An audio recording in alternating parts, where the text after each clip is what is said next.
So we can increase the solubility by adjusting the pH, that is pH adjustment.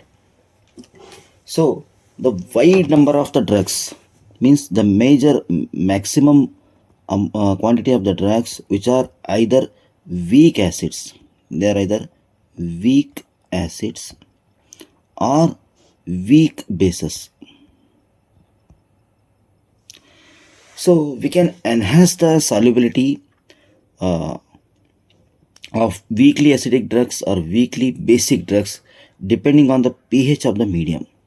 For example, the solubility of the weak acids we can increase in alkaline pH.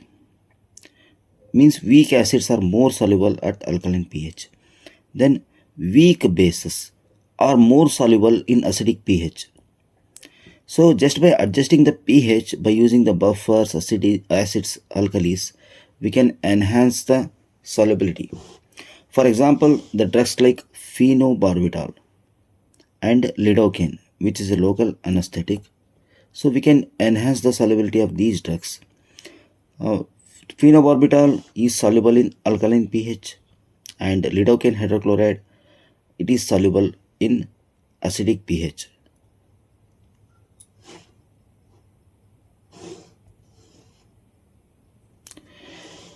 So there are advantages of this system, that is it is very simple to make and economical, means there is no much costlier.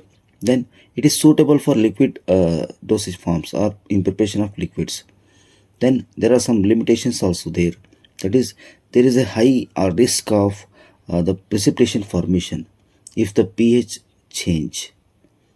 So if there is a change in the pH, there is a more chance of precipitation formation.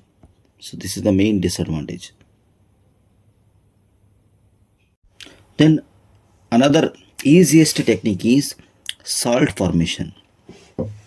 So here we are going to convert the drug into its salt form. That is going to increase the aqueous solubility of that particular drug.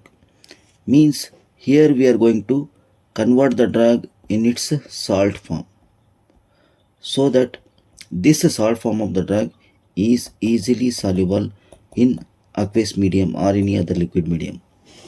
So the common salts are like hydrochlorides are there, sodium or phosphates, potassium are there. Example for this category is diclofenac sodium, which is an analgesic drug, then atropine sulfate and morphine hydrochloride. So there are some advantages.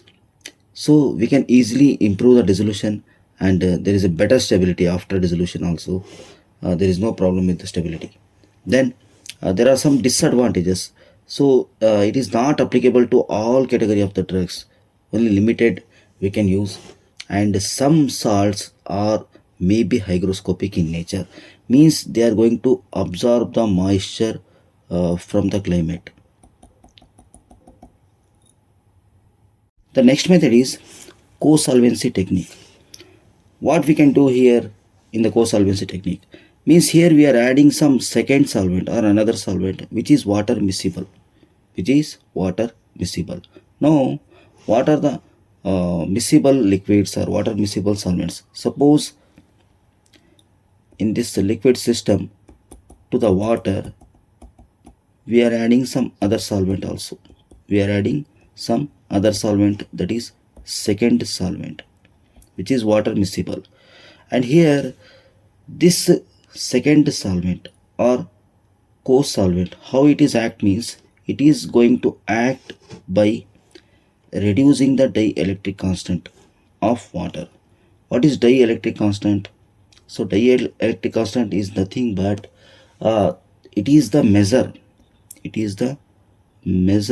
of the ability of a solvent to reduce what? The electrostatic forces between the ions. So here how it is acting means it is acting by reducing the dielectric constant, means it is going to reduce the electrostatic forces. It is going to reduce the electrostatic forces between the ions, so that it is going to enhance the solubility of nonpolar drugs. So now what are the examples here? So there are examples like ethanol, glycerine, sorbitol, propylene glycol, polyethylene glycol 400, then polyols. Then what is the advantage of this by using this system? What the advantages we get? So here there are some good advantages. That is, it is a highly effective process and it is very easy to apply. And there are some disadvantages or limitations are there. That is, the toxicity is high in the high concentrations. Then it is unsuitable for mainly the formulations which are meant for pediatric use.